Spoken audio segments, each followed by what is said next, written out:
Hi అండి, welcome to Shanti home maker. ఈరోజు వేడివేడిగా మటన్ బిర్యానీ ఎలా చేయాలో చూసేద్దాం. ఈ మటన్ బిర్యానీ దించే ముందు ఇవి కనుక వేస్తే మంచి టేస్ట్ ఉంటుంది. అవేంటో చూసేద్దామా? Let's start video.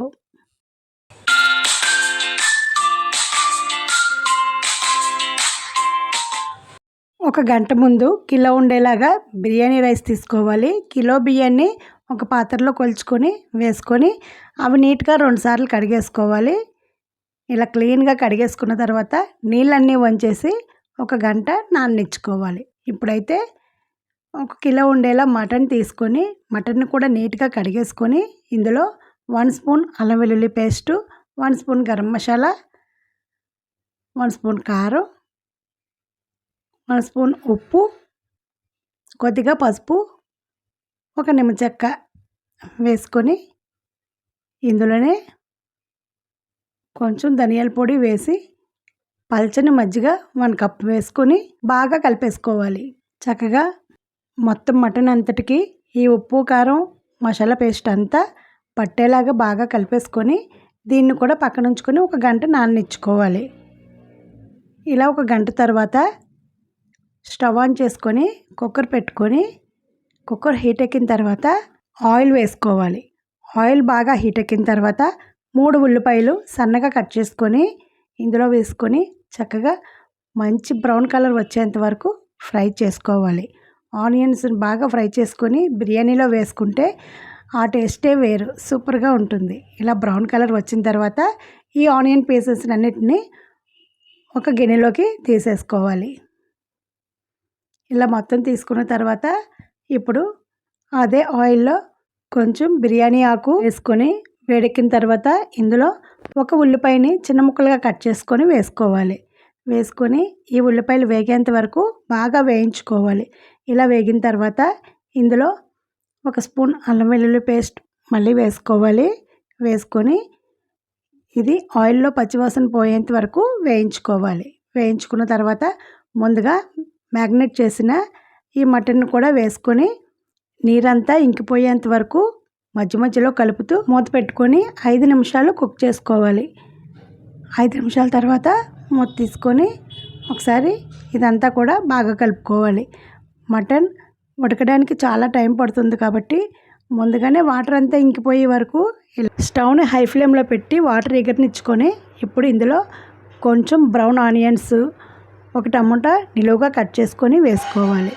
మటన్ బిర్యానీలో టమోటా వేయడం వల్ల మటన్ బిర్యానీ చాలా రుచిగా ఉంటుంది. ఇలా వేసిన తర్వాత ఇప్పుడు కుక్కర్ మూత పెట్టుకొని స్టవ్ని హై ఫ్లేమ్లో పెట్టుకొని విజిల్ పెట్టి 2 విజిల్స్ వచ్చేంత వరకు ఉడికించుకోవాలి. ఇప్పుడు పక్క స్టవ్ మీద ఒక గిన్నెలో బియ్యం కొలిచిన గిన్నెతో 2 గిన్నెలు వాటర్ వేసుకొని 6 లవంగ మొగ్గలు, 2 యాలకులు, 3 అనాస పువ్వులు, 1 స్పూన్ సోంపు, 4 మరాఠీ మొగ్గలు వేసుకొని నీరు తలతలా మరిగేంత వరకు మూత పెట్టుకొని మరిగించుకోవాలి. చక్కగా ఇలా తలతలా మరిగిన తర్వాత ముందుగా కడిగి నానబెట్టుకున్న ఈ బిర్యానీ రైస్ను వేసి ఒకసారి బాగా కలుపుకోవాలి. బిర్యానీ రైస్ నానడం వల్ల బిర్యానీ పొడి పొడిగా రుచిగా ఉంటుంది. ఇది ఒకసారి కలుపుకొని ఇందులోనే రుచికి సరిపడేంత సాల్ట్ వేసుకోవాలి. ఆల్రెడీ మటన్లో వేసుకున్నాం కాబట్టి చూసుకొని వేసుకుంటే సరిపోతుంది. ఇందులోనే 2 స్పూన్ల నెయ్యి కూడా వేసుకొని మూత పెట్టి ఉడికించుకోవాలి. ఒక 5 నిమిషాలు ఇలా ఉడికిన తర్వాత ఇది 70% కుక్ అయింది. 70% కుక్ అయితే సరిపోతుంది. ఇప్పుడు మటన్ని 2-3 విజిల్స్ వచ్చేంత వరకు ఉడికించుకున్నాం కదా, ఇది ఒకసారి ప్రెషర్ పోయిన తర్వాత విజిల్ తీసి ఈ మటన్ ఉడికిందో లేదో చెక్ చేసుకోవాలి. ఆల్రెడీ బిర్యానీ మసాలా కూడా మటన్లోనే వేసేసాం కాబట్టి ఇంకే మసాలా వేయనవసరం లేదు.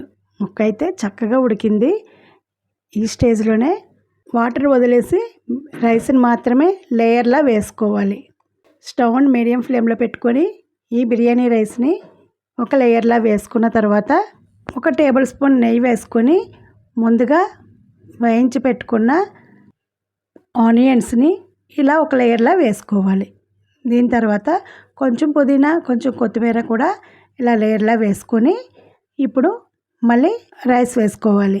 ఇంకో లేయర్ రైస్ వేసుకొని మళ్ళీ అలాగే ఆనియన్స్, కొత్తిమీర, పుదీనా వేసుకొని కవర్ చేసుకోవాలి. ఇలా చేయడం వల్ల ఆవిరి మొత్తం ఈ రైస్కి పట్టి బిర్యానీ మంచి ఫ్లేవర్తో పాటు చక్కని రుచి కూడా ఉంటుంది. చివరిగా 6 పచ్చిమిరపకాయలు నిలువుగా కట్ చేసుకొని అవి కూడా వేసుకున్న తర్వాత కుక్కర్ని మూత పెట్టుకొని విజిల్ పెట్టి మీడియం ఫ్లేమ్ పెట్టుకొని ఒక 2 నిమిషాలు ఉంచి స్టవ్ ఆఫ్ చేసేసుకోవడమే. ఇప్పుడు ప్రెషర్ పోయిన తర్వాత కుక్కర్ విజిల్ తీసి ఒకసారి మెల్లగా ఇలా కలుపుకోవాలి. ఇది మొత్తం ఫుల్ అయింది కాబట్టి కలపడానికి వీలు అవడం లేదు. దీన్ని వెడల్పు గిన్నెలో వేసుకొని ఒకసారి ఇదంతా ఇందులోకి తిరిగేసుకొని దీనిపై కొంచెం క్రీమీగా ఉన్న పాలు 1 స్పూన్ నెయ్యి వేసుకొని కలుపుకుంటే బిర్యానీ చాలా రుచిగా ఉంటుంది. దింపిన తర్వాత కొంచెం పాలు నెయ్యి వేస్తే బిర్యానీ సూపర్ టేస్ట్ ఉంటుంది. ఇదొకసారి బాగా కలుపుకోవాలి. ఇంతేనండి, చక్కగా వేడివేడిగా బిర్యానీ రెడీ అయింది. దీని టేస్ట్ అయితే సూపర్గా ఉంది. ఇంకెందుకు ఆలస్యం, దీన్ని ఒక ప్లేట్లోకి సర్వ్ చేసుకొని లెమన్, ఆనియన్, కీరా, క్యారెట్తో సర్వ్ చేసుకోవడమే. నచ్చింది కదా? ఇప్పుడు చిన్న చిట్కా, నచ్చితే ఒక లైక్ ఇవ్వడం అస్సలు మర్చిపోవద్దు. అదేమిటంటే దానం కూడా లెక్క పెట్టే చేయాలంట. ఎందుకో తెలుసా? ఉన్నప్పుడు లెక్క పెట్టకుండా దానం చేస్తే లేనప్పుడు ప్రతిరోజు రూపాయి లెక్క పెట్టుకుంటూ బతకాలి. ఇంతే కదండి. ఈ వీడియోని ఎక్కడ స్కిప్ చేయకుండా చూసినందుకు చాలా చాలా చాలా thanks. Thank you for watching. Keep smiling. Bye bye.